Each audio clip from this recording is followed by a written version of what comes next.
Okay, everyone, just letting you know I'm going to start the webinar now so people will start to join.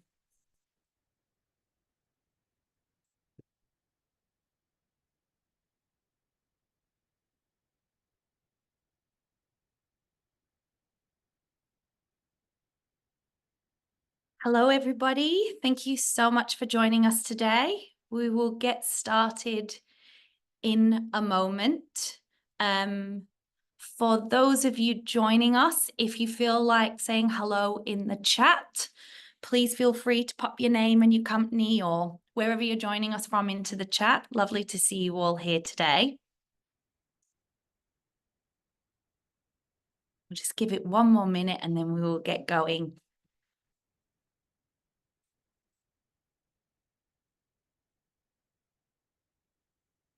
Okay, thank you, everybody. Thank you so much for joining us. Hi, my name is Sian Priest. I'm the Group Executive of Impact and Ecosystems here at Cicada Innovations. Cicada Innovations is Australia's longest running deep tech incubator. We have been supporting deep tech companies for over 24 years. And so very, very excited about this session today because we spend a lot of time thinking about how you scale a deep tech business. I want to start by first of all acknowledging that I'm joining you from Gadigal lands today, and I wish to pay my respects to elders past and present, and extend that warm welcome to any Aboriginal or Torres Strait Islander people joining us here today. At Cicada, we never forget that First Nations people are our first scientists, our first engineers, our first creatives, and it's really important that we acknowledge that wisdom, that connection to country. Please say hello if you're in the chat. I can see many of you. Thank you so much for joining us.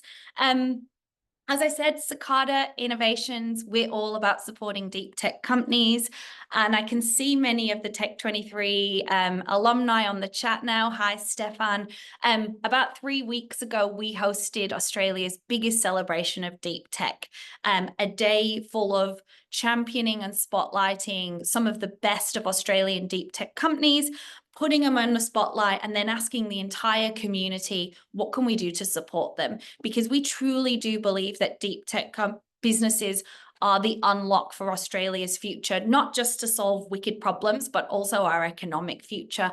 And so we're really excited that one of our sponsors of the event, Monash University, not only supported the day and the conference itself, but also want to lean in and support this community beyond the event itself. And so we're running this webinar talking about how do you scale a deep tech venture. You know, there's a lot of people on this call that are doing it. Many of you are at different phases. Hi, Bill from Rux, I can see you there. But we're going to learn today from some people that have done it or are doing it or have unique insights that can help us all forge a pathway forward. So a couple of housekeeping rules just to let you know. Feel free to introduce yourself in the chat. But if you do have a question for the panel, we ask that you jump into the Q&A function at the bottom and pop your question in there, and we'll get to those in the last 15 minutes of the session. If you don't have a question, but you'd still like to be involved, you can upvote questions. So keep an eye on the Q&A because we're hoping to be inundated with questions. So if you upvote them, that's going to make our job a little bit easier. But without further ado, I'm very, very excited to introduce and hand over to our host and moderator for this session, Emerald Scofield from Main Sequence Ventures. Thanks, Sian. Hi, everyone. It's my absolute pleasure to welcome you all to the Monash University Cicada Tech23 panel discussion today, where we're going to be discussing scaling deep tech ventures, the challenges and strategies, and overcoming those challenges. And I think we all know that deep tech companies are building solutions to incredibly large and hard problems to solve. And the journey to solving those problems is not always straightforward. And there's plenty of challenges along the way to getting there and scaling your business and being successful. The other thing that we think about in terms of deep tech companies and how to build them is it really does take a village. And we like to, I guess, source and learn from our collective knowledge and experiences in the space so that we can streamline it for future people going down that path. And really today we're going to be exploring these challenges with specifically scaling deep tech ventures and drawing on the real life experiences from people who are in the midst of a scale up process or have seen it time and time again. So it's my pleasure to introduce the people joining us on the panel today. Starting off with Charlie Day, who is CEO of Jupiter Ionics, a Monash University ag tech spin-out company, which is currently accelerating the scale up of their breakthrough electrochemical cell. We've also got Dr. Michelle Perugini, who's CEO and co-founder of Presagen. Michelle is a health tech entrepreneur with extensive experience in healthcare and advanced AI technologies. And then finally, we've got Dr. Alastair Hick, who's the Chief Commercialisation Officer at Monash Innovation, who operates at the intersection between commercial and academic sectors, specialising in innovation and scaling strategies for tech startups. So I think we've got quite a good mix of people on the panel today to really traverse the topics. We're hoping to keep it quite conversational, so please feel free to drop any questions in the Q&A and I'll see if I can weave them in throughout the session, but if not, we'll do our best to answer them at the end. So why don't we kick off? The first thing I really want to drive down into, we'll start with Michelle and Charlie. I'd really like to just get a quick overview of the company that you're working with and dive into what drove you to found and join a deep tech startup. So Michelle, why don't you kick us off? Sure, and welcome everyone. Thanks for having me on today's webinar. So my background's in medicine actually, and I sort of made the segue into artificial intelligence and deep tech startups in 2007. So I'm currently on my second company. Really the driver behind Presagen, which is the company that I'm currently the CEO and co-founder of, was about kind of bringing that deep technology and healthcare together to be able to create ways to better access global and utilize global data sets in healthcare to be able to build AI products that are meaningful for patient care and clinical outcomes. So what Presagen does, we've built a global AI platform that's a federated AI platform that allows us to access diverse and distributed data sets without breaching data privacy laws. It's a really interesting technology, and we collaborate with clinics around the world to capture data and build AI products on the basis of that data. And we've now utilised that to build Life Whisperer, which is our AI products for the fertility sector that are currently in 48 countries, regulated medical device around analysing eggs and embryos during the IVF process. So it was really kind of about solving the core problem around data access, but then utilising that for commercial applications in the fertility sector. And we're now expanding into the drug discovery and drug design area, which is very exciting. So, and Charlie. Yeah, thanks, Emerald, and great to see everyone on the webinar. So Jupiter Ionics, we're about a 3-year-old company formed here on the campus at Monash University around a novel technology invented by Professor Doug McFarlane and his colleagues here for making green ammonia, carbon neutral ammonia, via an electrochemical process.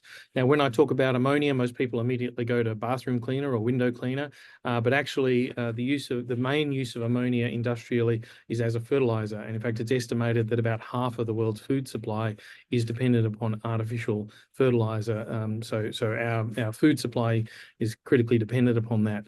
But the current industrial process to make ammonia is about a century old. It's based all around fossil fuels and generates a lot of carbon dioxide emissions. So the hunt is on for a process to make ammonia that is carbon neutral, and we have a technology pathway which is new and works fantastically well in the lab at the bench scale, and we now need to scale it up to work at a larger scale.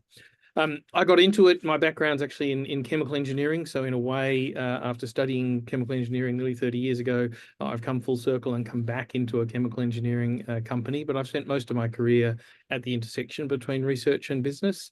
And I think one of the interesting angles or things that got me into this was in my previous role, I was actually working with the federal government on innovation and science policy. And I had the privilege to kind of look across the whole of the Australian innovation and science system. And I formed the view that the transition to clean energy was going to be a generational opportunity to generate companies and an economic benefit for Australia, which is unlike any other. And so when I finished with the government, I immediately looked at clean tech as a sector where I think Australia has some really powerful competitive advantages. And I was fortunate enough to identify Doug and his team to work with, and that was when we founded Jupiter. Awesome. Thank you. And then Alastair, I'd love to pass over to you. I mean, you get to see companies from 0 to 1, 1 to 100. What excites you about the deep tech space and your role in it? Yeah, thanks, Emerald. I'm just going to Charlie's comment about sort of Jupiter. It was interesting because Charlie and I literally had a coffee just downstairs or just around the corner from where we are when he was looking for his next opportunity, and we started talking about what he was interested in, and he said, I'm interested in doing something significant and meaningful. And I said, we've got this interesting opportunity that we're working on. Come and have a look at this. And that's what led to Charlie sort of joining the team and helping us develop the investment case and helping us to found Jupiter. But coming back to your question, Emerald, I think look, I think we're at an incredibly lucky time in Australia at the moment. We have seen a step change in the support around deep tech innovation in every single way you can imagine, whether that's in institutions like Monash and the facilities that we can offer. So for those of you who don't know, Charlie and his team, some of them are in one of our what's called the Monash Innovation Labs, where we house early stage companies alongside our entrepreneurship programs. But we also invest into companies like Jupiter. But as well as us doing that, there's obviously Main Sequence and many other investors are increasing the availability of capital and expertise and insight around these opportunities. And we've got a great opportunity now in Australia to help not just set these companies up, but take them on to the next stage, which is what today is about, which is taking them from out of the lab into a viable and successful business. And I think that's where the next interesting challenge is for us in Australia, in that there was a lot of challenges on that route that are specific to deep tech. And so hopefully we'll cover a few of those during the webinar. Awesome, thank you. Well, why don't we jump into the challenges that a lot of deep tech companies face? So we all know that it's hard to build a deep tech startup. It's not a small task, but it would be great to just get an idea, and maybe we start off with you, Charlie. What's an example of a challenge that you've faced in scaling your business? And we'll start with there, and then we can explore how you've solved it. Yeah, sure. And I think in all of the startup, deep tech startups that I've been involved with over the years, the critical challenge is to identify how long and how much cash do you need to get to your next sort of value inflection point. Everyone will tell you in theory that you need to think about what are the value inflection points and aim to get to those, but actually estimating how long it will take in terms of time and money is something that I find incredibly challenging. And even after many goes at it, it's still one of the biggest challenges because you are dealing with areas of high technological uncertainty. Usually, you're dealing with R&D that can take you in all sorts of interesting directions. And so it's not like you have a rapid development cycle where you're getting customer feedback on a regular basis. You're trying to build effectively value in a portfolio of intellectual property that you hope will deliver significant impact down the track. But along the way, identifying that roadmap can be a real challenge. So I think that's been the thing that I've found most challenging over the years. In terms of how to deal with it, I'll just quickly touch on that and then hand over to Michelle. But I think the main tip that I have is try to build a business that is robust to you being wrong. So don't sort of bet your business on being right about exactly how long or how much money. So building contingencies, find pathways that can reduce the risk. That if you do happen to take longer or need more money, you can withstand that kind of challenge. And that's in how you structure your business, how you structure your people, all that kind of stuff. Plan for the assumption that you won't necessarily get that right, I think is the best advice I can give. Then there's a whole bunch of other advice about getting input from seasoned executives and looking at what else happens in the industry. But maybe I'll hand over to Michelle for her perspectives. Yeah. Sure. Yeah, I think what people don't really think about at the outset is how different deep tech startups really are to regular kind of venture investments. You know, deep tech startups are extremely high risk, they're high reward, they tend to take a technology first approach. It's usually underpinned by significant kind of lead time to market and IP development. And so I completely agree with Charlie that you know, there's high elements of technical and commercial risk because a lot can change within that timeline of kind of developing the technology from the commercial front. And it's very difficult to anticipate the whole timeline from the perspective of, you know, understanding the investment that you're going to require to get through that. I think there's some other challenges as well from my perspective, specifically in the healthcare space.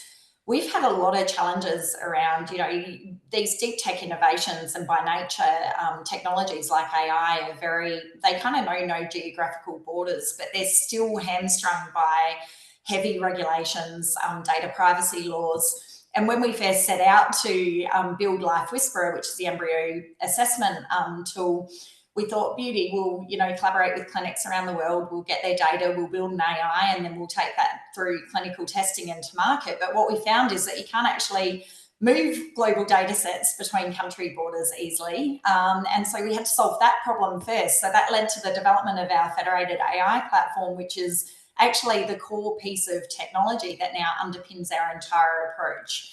But that was kind of an unanticipated barrier to entry for us creating these products, and something that we knew would happen time and time again as we create new products in the space. And so we kind of made the decision at that point to really knuckle down and try and solve that core challenge that we knew was a healthcare challenge. So I think a lot of unanticipated, you know, pivots in terms of technology development. And what I would say to Charlie's point is really reducing the technical risk and the commercial risk upfront are two of the most important things. And you can do that through kind of incremental technology development and testing. So sometimes that's easier than others, depending on technology.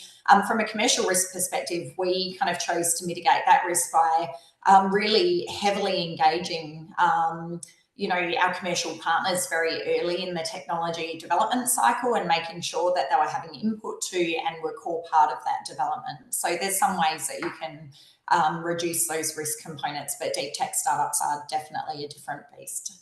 And I'm going to slightly go off scripts. I think we're 17 minutes in. I think we're doing well here.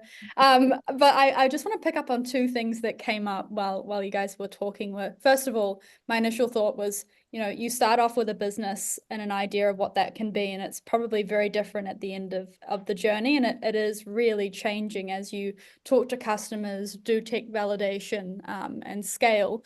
The other thing that I was thinking about as well is Charlie, you picked up on the kind of slower iteration cycles around technology, and the other thing that we also brought up when we had our you know, briefing session around this was I guess ensuring that your customers are in the loop as you build your technology, and ensuring that you don't lose sight of the customer and get very focused on tech development. Do either of you have any thoughts on, you know, I think Michelle, you touched on it as well, like how early can you get people in? How can you ensure that you're building a technology or a product that aligns with more than one customer? Do either of you have any thoughts, or Alastair as well? I definitely have some thoughts on that one. Maybe I'll go first. Our entire approach actually was trying to understand the incentives of the clinics that we were working with to provide data. So no one wants to provide data for you to then commercialize and then build products from and make money from, right? So very early on, we put in place a collaborative kind of network incentive structure where we were inviting clinics to contribute data and contribute knowledge and know-how to our products on a royalties basis. So similar to kind of a university model, if you like. If the product becomes a commercial success and we've leveraged their data, then we give royalties back to those clinical data contributors. And it was a really successful approach because we managed to get, you know, around 200 clinics contributing data to our projects. And it meant that we had kind of the diversity of data we need to build something meaningful, but that it also you know, they had a vested interest in the outcome of those products and making sure that they were helping us guide them to the best commercial output for them as the ultimate customers. And so I think part of it is kind of, you know, market engagement and market research, but that only takes you so far. I think there's another layer where you really need to be kind of getting to the deep incentive model of why will these customers ultimately buy this product, and understanding and being really clear about that. And it's so much more important with deep tech, because otherwise you've gone 3 years in a technology development life cycle and then you realize the customer doesn't want to buy or pay for the thing. So yeah, that would be my thoughts. Charlie, any thoughts? Yeah, well, I was going to say, I don't think it's possible to go too early to talk to customers. I mean, one of the first things that I did, Alastair talked about when we first got engaged with building Jupiter, one of the first things I did was talk to some of the eventual customers about what they wanted to see in this technology, how it would help them to get to net zero, which was what we could offer them.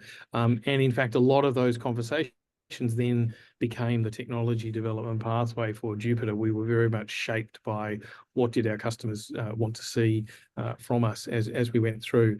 And I'd have to say that these days, it seems that companies are aware that technology is changing so fast that they're actually quite willing. I found them very willing to engage in discussions about that, even if you don't have a product to sell them right now. But you can say, I'm developing this technology and it's you know, going to get there down the track. They will engage with you and they will tell you, well, this is what we need to see, and this is what it would need to look like. And so that's the kind of feedback you can get at a relatively early stage.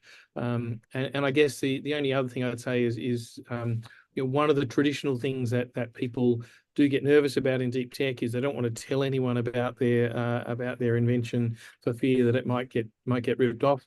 But that, you know, you've just got to get good at talking about your invention in a way that doesn't give away your secret sauce, because the feedback you get is invaluable. And you can't develop a technology without that customer feedback. So if in doubt, go earlier than you feel comfortable with, would be my advice.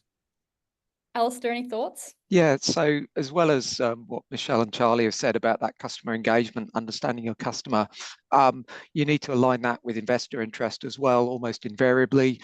And you're trying to get from A to B to C to D to the point where you've got a product or a service that a customer is willing to pay for. And I think, to Michelle, one of your challenges is understanding who your customer is and who's paying. That will be one of the challenges in your particular business. And then aligning that with investor interests, because different investors will have different interests. The other nuance to this is a lot of the technologies that we see coming in out of deep tech have more than one application or one market segment. And one of the key challenges is trying to identify your market entry strategy. So where do you actually look to develop your technology towards in the first instance, so you can start to actually enter a market efficiently to demonstrate the technology works, and you can actually, you've developed your product or service. But there is also a danger in that I've seen a couple of times where a company has entered into a market, where a small company entered into a market, they've got finite resources and end up spending all those finite resources meeting the needs of that market rather than developing the technology and the business opportunity in a much larger market. So there's a real balance, and this is the challenge for Michelle and Charlie and many on this call, of trying to find the right market sectors and the right market entry strategy that aligns with eventual sort of commercial opportunity and the technology. And so, but you're trying to do all that with limited resources and limited information. You don't know everything, you never can. So constantly reevaluating or thinking about where you're going, I think, is an absolutely key aspect to that. And trying to keep that alignment of investor, customer, and understanding that market that you are trying to get into. And do you mind if we double click on that point as well, specifically around, I guess, that point of asymmetrical information and not necessarily knowing the full picture as you're making decisions? I mean, and also being resource constrained, like how do you, I guess, make those decisions, have the right people around you to inform you, and then, I guess, execute, and then know when to iterate again? Anyone? So I'll give you a few thoughts, and then Charlie and Michelle will be able to give you some real life examples of what they do. So we've got a philosophy about trying to bring the right expertise and insight to bear on these opportunities and companies at the right time. So what does that mean? It means that how do we bring in the skills and expertise to help, the Charlies and Michelles of this world when they need it? And that is where, a main sequence or a university or a Cicada can really, really help, because we have bigger networks that we can call on than a small company will. So I think there's a real interesting opportunity when you should be looking to your investors. If you're based in a Cicada or another similar similar space, how can you capitalize on networks that go beyond yours? Because they should be able to get some real value add. So I'll pass over now to Charlie and Michelle.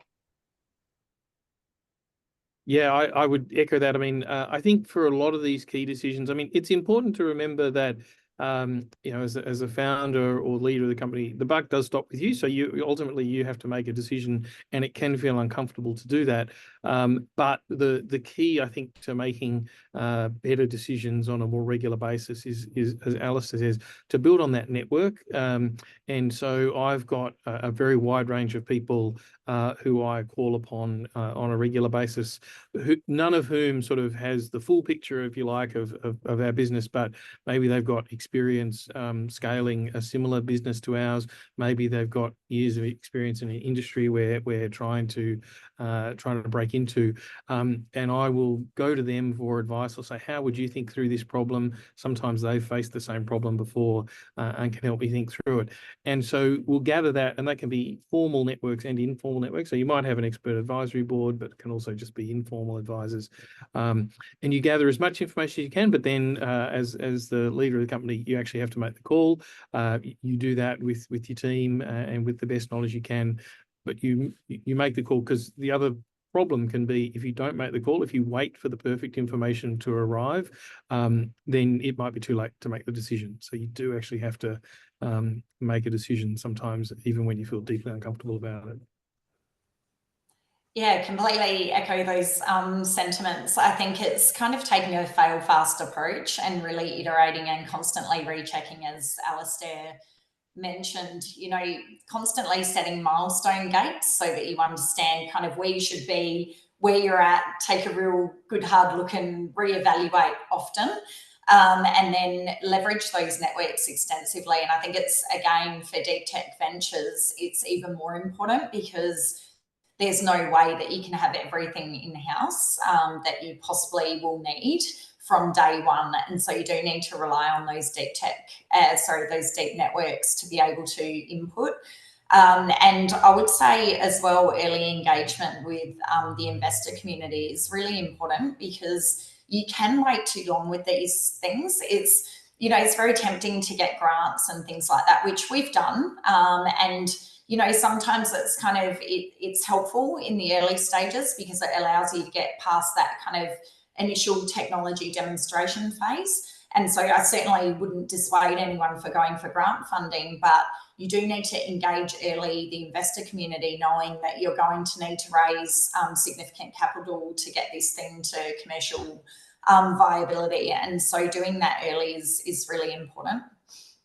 Yeah, I'll echo that, Michelle, on the investor engagement front. Like, we're very happy to have early conversations with companies, even if you're not raising yet. It's actually the best time to have those conversations. And we're seeing in the entire market. So we may have some insights that might be valuable, or introductions that could help guide your process. And realistically, a lot of the time in these early stages, we look for someone who can who can iterate and execute, and not necessarily like have the right answer at the right, like at that specific point in time. So feel free to like engage early and have those conversations. But I have gone off script, so I will come back to it. Alastair, I haven't specifically asked you this question, but you've seen a lot of companies in this tech startup space, and across different sectors as well. Are there any themes that you can see around the challenges that these startups have faced as they scale up? Yeah, look, I think I'll come back to, and I think there was a question or comment in the chat. It's around the ensuring that you're developing the technology along with the commercial opportunity. And it sounds really easy to say, but actually it's non-trivial to do. So you've got to sort of make sure that you keep alignment between the technology and the commercial opportunity. And I've seen them drift apart so often, it's not funny. It's something that you've got to keep laser focus on. That's absolutely key. The other thing, which is a sort of combination of a couple of things that people have already said today, is around team. The companies that I've seen be successful have almost invariably had very strong leadership, but with a team approach to it. So, you've got Charlie and Michelle making those difficult decisions because that's what they're there to do, right? But actually they've got a good team there, and the companies that I've seen be successful, they've got amazing trajectories. You really see them move at over time. And it may be that they've got a lot of problems and issues and challenges to solve on the way, but that you need strong leadership and you need a strong support team. If you've just got a strong leader, the outcomes that I've seen have been much more binary. Sometimes they're very successful and sometimes they're not at all. If you can combine the two, you're really onto a winner. Yeah, and actually double clicking on that as well. Like, as a company scales, I'm assuming, well, as a company scales, your team will evolve, right? And it would be really good, team and board as well. It would be great to kind of get your thoughts, Michelle and Charlie, on how you think about scaling your business, how you hire for the right people within your team and on your board, and when is the right time to bring those people in. You want to go, Michelle? Yeah, I can kick off there. So I think it's more around timing. Timing's really important. And we had this conversation actually in both my companies on, do you kind of keep a lean team to start with and start with kind of the more junior staff, or do you start with more senior executive, not executive, but experienced people that are more expensive, but I have a very strong view on this. I think you need to start with the more experienced because they're going to kind of be the layer of your company that then hire in below them. So not to be hierarchical about kind of team structure, but I think you can get so much value if you hire experience from day one, even if you've got a smaller team. And I think the other thing is as well, we've always tried to hire cross-disciplinary people who can, in the early stages of a deep tech startup, there's just so much to consider. You're considering kind of the technology layer, the commercial interactions, the market positioning of the product, investor relations, everything. And I think you need, that core team to start with really need to be kind of cross-disciplinary in the area that you're operating. So that's how we've always started with that construct. I think once you scale, it's a little easier because the functions become a little bit more obvious and what you would expect. But I think it's really that early stage that's very important to get the construct right. Yeah, I'd echo that. Getting people in who are flexible enough to roll up their sleeves, because as you're scaling, everything's kind of connected to everything, and a change on the technology front drives a change maybe in the market approach, maybe change the operations. So people who aren't just going to try and stay in their lane, but prepared to work across different disciplines are really, really important. And I think, it's incredibly valuable to have experience on your team as early as you can. I would say one of the things that we have done a little bit is to where we have identified a need for a capability, but haven't necessarily wanted to create a role. We've used consultants to sort of fill in and develop an understanding of what we need before we actually go out and hire someone. So as a transitional kind of thing, because the other challenge, I think, is you've got to remember that hiring people typically takes a very long time from the time that you decide you need someone to when you actually go out and find them and get them on board. That's a very, very long lead time. And so you can't necessarily wait until someone arrives to do that. So you need to make sure that you're moving all the time. And certainly I find as a CEO, I'm almost always on the lookout for good people. Even when I'm not officially on the lookout for good people, I'm always looking for good people because I never know when I'll need them. Alastair, do you have any thoughts? Yeah, a couple of thoughts. So one of them is a scaling problem in terms of people. So it's one when you've got a team of 5, 6 or 7 people, when everyone can know what everybody's doing, and it's easy to keep people informed. But I know Charlie's going through this at the moment where his team is now 20, 25 people, and you need to put some more structure around that. And one of the discussions we had early on in Jupiter is how can we move things faster? And the challenge was until we've got that sort of, as Michelle described, those senior, experienced people to provide the backbone of the company, you couldn't actually just go and hire a load of people, because then Charlie would have had an impossible job. It's hard enough as it is, it would become an impossible job. So I think that's one thing is there's a challenge to put the bones of the team in place, and then you can start to scale your team, and if you don't do that, then you got a real danger. The other thing that I just wanted to say on, which is more on the governance and director side, is that we're always very keen to get an independent non-exec director or chair on the board as soon as possible. We find this massively helps with governance and ensures that that helps the company with the best chance of success. We just see that makes a real difference to how the directors behave, be that me or others, and brings a real degree of having the right governance in place means that Charlie's for better for worse gets one held to account, but two supported in the way that he needs. And I think getting that balance is been incredibly valuable. And obviously, if you get the right people on, they can come with some great networks and experience, as they should.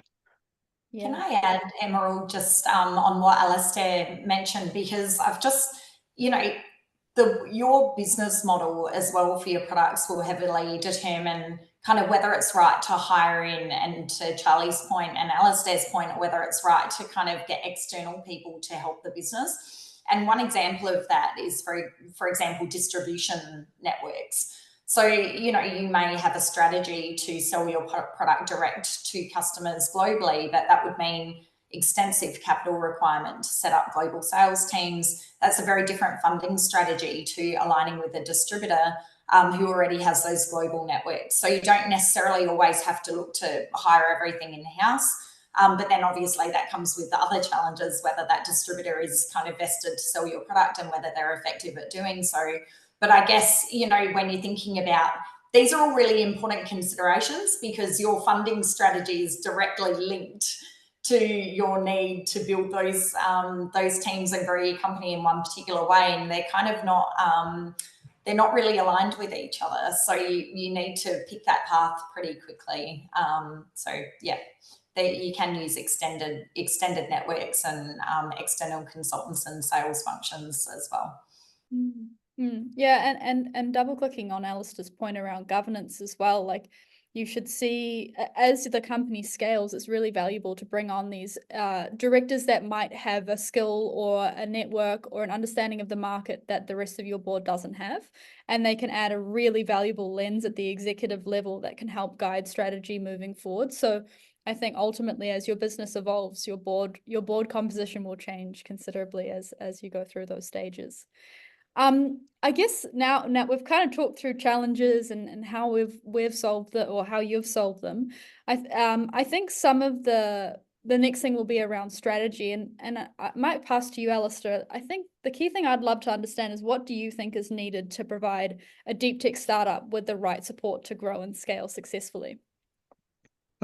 Great question, Emerald, and I mean, this is the real challenge. So, and this is the, this is the challenge for the CEO, right? It's how do we, we have finite resource. The CEO, you've got finite resource. That's human capital, and that's financial capital. How do you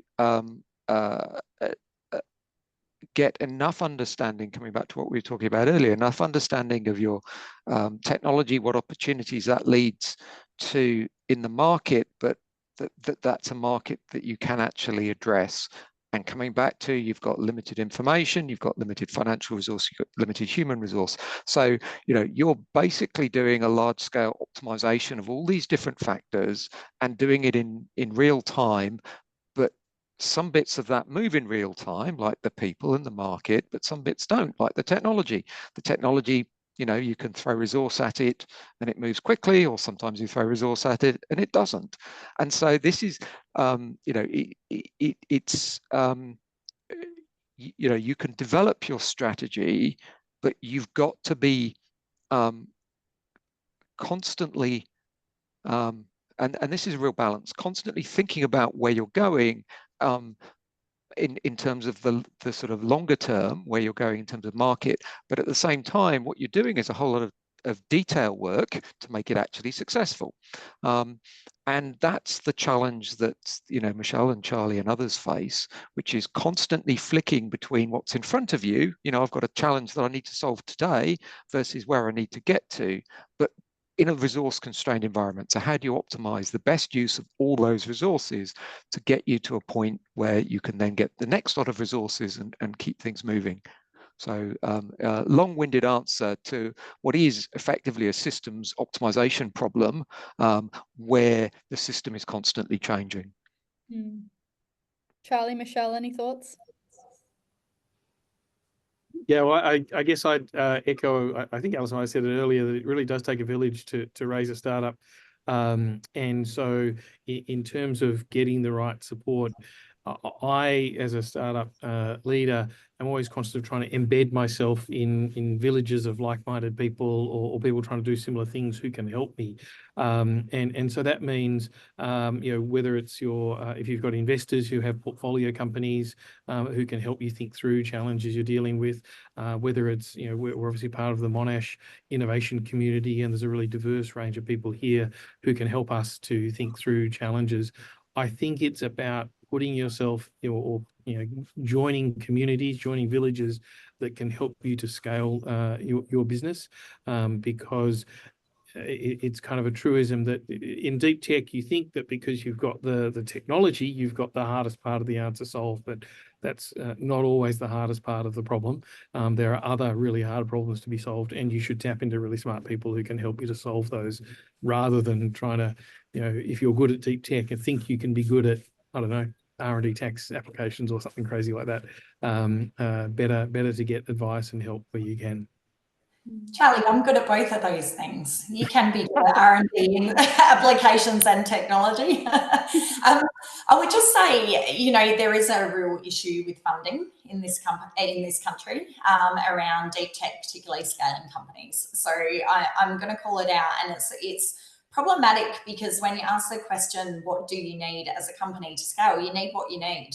Right. And unfortunately, every company is different, and you can't half build a rocket ship. And so sometimes the level of risk appetite of investors is not aligned with the needs of the company to be able to achieve the ultimate outcome that is going to be of commercial value. And that's problematic, because it results in companies taking potentially less capital than they need, not being able to achieve those milestones, getting into a cycle of kind of not being able to fulfill the purpose of the company or the technology, or get it to market in the right way. And so there is kind of this real balance, I think. And Part of it is on the, the investment side and knowledge about how to invest diligently in deep tech companies and how to really evaluate them. Part of it's on the company side in understanding the risk appetite of the investors that you're going to and the capital that they're likely to deploy into your company at any given stage, and then reverse engineering what you can actually do with that and being really honest about whether you can make it. Or whether it's, whether it's a futile effort or whether you need to redesign your commercial strategy. So I think it's a little bit of kind of both ways, but it is particularly in this market. I think, investment for deep tech startups is not necessarily as abundant as we would like it to be at that scaling stage. So you need to kind of prepare for that and have an approach to market. Yeah, and actually that kind of actually hits on a point that I think someone in the chat has raised, and maybe Charlie, it would be good to get your thoughts, particularly around the scaling function of kind of infrastructure heavy or companies that are requiring large capex to prove out and reach scale. How are you thinking about mitigating that, finding funding for that and growing your business from there? Do you have any thoughts on that? Yeah, so that's certainly an area in my space with clean tech where there's a lot of work on building out that expertise and that capability, because it's recognised as a challenge. If we want to shift to a decarbonised future, there's going to be a lot of infrastructure that needs to be built, and the challenge of financing that is a big challenge. There's a lot of activity internationally in that space. Australia is doing okay, but a little bit behind, I think, global best practice on that. But I think what I would say is when you are looking at those kinds of opportunities, as we are, you have to take a global perspective on capital providers, not just looking locally, but think globally. But also, as you're building out the cap table, think about the partners that you've got and whether they will have the capacity and capability to take you to where you want to get to. I think to Michelle's point, you want to critically think about the people who are providing capital and think about what will they be able to do along the journey that you're on. Because in deep tech, it can be a long journey and it can be capital intensive, as you say. Yeah, and I think there's the other option of is there any other grant funding out there as well? What do you need to do to qualify for debt financing or project financing? And then are there other initiatives like the NRF or the AEA that could be, well, more likely the NRF for the infrastructure that you can tap into as those companies grow? And to Michelle's point, really understanding the risk appetite of who you're approaching at those stages. Another question. Oh, sorry, Charlie. No, I was just going to say you're absolutely right, and a lot of early stage venture founders think primarily in terms of equity finance, but yeah, as you start to scale, there's lots of different types of finance that you can tap into, and you need to think about how that stack kind of sits together. So if you aren't familiar with non-equity forms of funding, whether it's debt, project finance, other things, and obviously grant funding, you need to think about that stack of capital. And I suspect it will become, especially in the climate space, a question that investors will ask more moving forward as there are more infrastructure companies scaling. Another question that's come up in the chat is, given that initial funding is largely used to de-risk technology uncertainty, how is market risk best managed, i.e. you may be building the wrong thing? Any thoughts from the room on that one? Yeah, early market engagement, back to our original points. I think there's just no way around it. I think everyone's really scared sometimes to go too early to potential customers, but there's ways that you can do that without spruiking a product or trying to sell your company. You can do it under the guise of kind of market research and talk to them about, the fact that you're working in this innovative space and you've got some, concepts that you want to test around their market, and you're just interested to talk to them early, in light of maybe them being a commercial partner in the future or a research partner, depending on what the technology is. So I think early engagement with the market is the only way. What I would say is buyer beware. people can say a lot of things in those early conversations, which is very different actually to when you've got a commercial product and you're asking them to sign a piece of paper and pay for something. So don't take it verbatim that that those early conversations are commitment to buy, but take it as kind of guidance and input to the level of interest of the industry, and then try and understand how you construct your commercial model to meet their needs as well as the end customer that you're targeting. So yeah, it's a bit of a complex process, but there's no way of shortcutting that other than talking early to those to the market. Any other thoughts?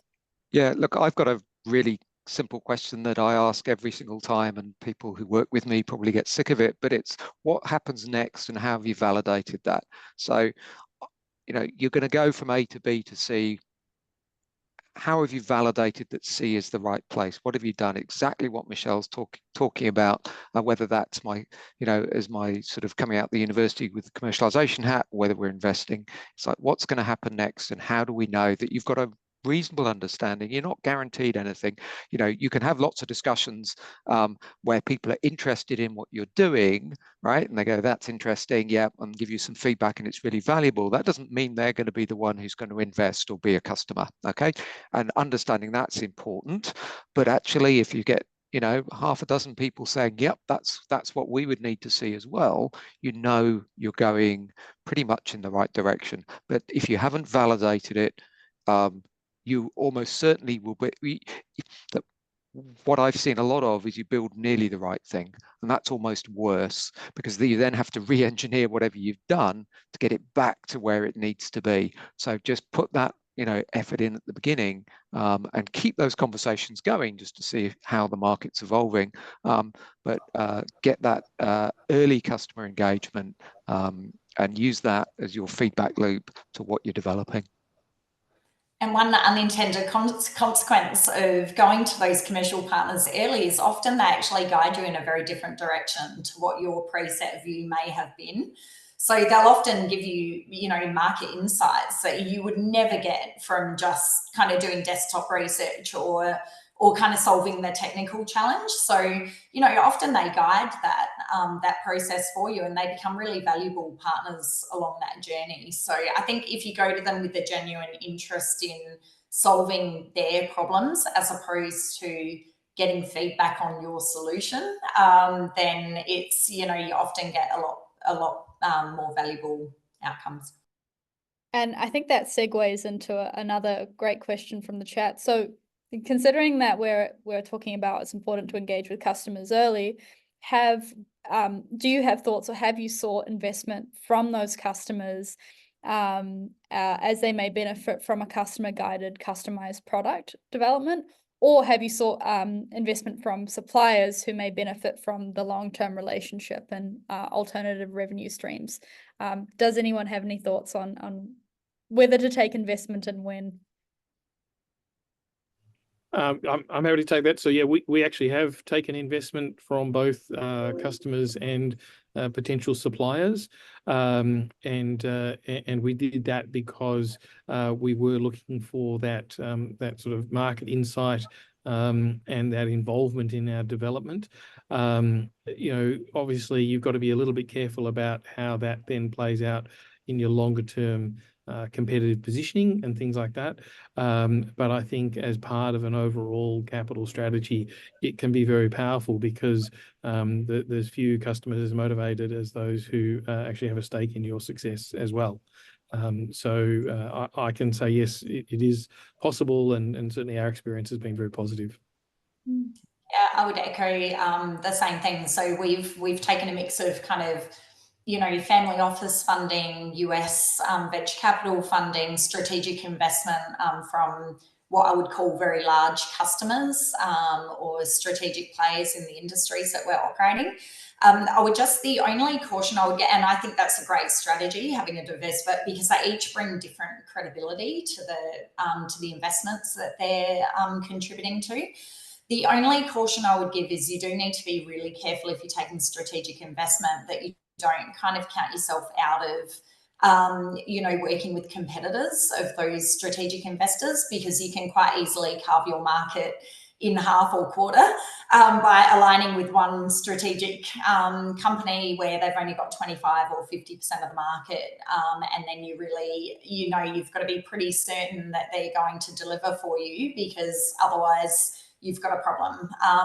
And, you know, the other thing to consider is your exit strategy is really important, because if you have, and I think the strategy around strategic investment is to get multiple of them in the mix. You know, if you're, instead of aligning with one pharma company, try and get 6 to invest, so that you kind of dilute that that overarching influence of one of them. But, you know, if you're looking for an acquisition, for example, at some point in the future, you need to be really careful locking into one strategic partner from an investment perspective, because it might prevent another one buying you. And if that strategic partner doesn't ultimately acquire your company, then you're in trouble. So I think it is delicate, but I think it's a really good strategy, having kind of a mixed portfolio of investors. Just following up on that.